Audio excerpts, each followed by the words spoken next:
It was great to win on নেইমারের মতো celebration কে বলতে পারে এই ছেলেটাই হতে পারে একদিন বাংলার নেইমার জুনিয়র।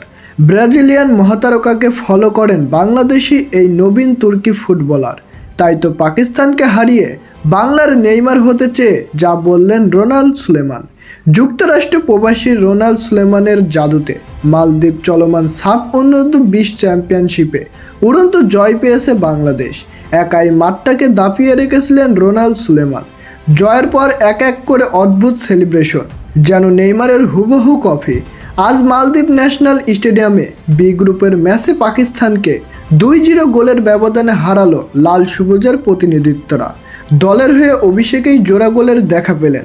দারুণ জয় এনে দিলেন বাংলাদেশের তরুণ ফরোয়ার্ড রোনাল্ড সুলেমান। এই জয়ে গুরুত্বপূর্ণ 3টি পয়েন্ট নিয়ে সেমিফাইনালের পথে এক পা দিয়ে রাখল বাংলাদেশ। বাংলাদেশ পাকিস্তান ম্যাচের শুরু থেকেই চলে আক্রমণ আর পাল্টা আক্রমণ।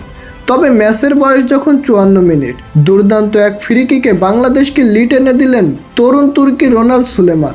ডিপক্সের বাইরে থেকে শট খেলে বল জড়িয়ে ফেলেন জালে। ম্যাচের বয়স যখন 67 মিনিট, দুর্দান্ত এক হেডে গোল করলেন তিনি, যার ফলে শেষ পর্যন্ত পাকিস্তানকে 2-0 গোলের ব্যবধানে হারালো বাংলাদেশ। এদিন অবশ্য ম্যাচ জয়ের পরে কথা বলেছেন রোনাল্ড সুলেমান।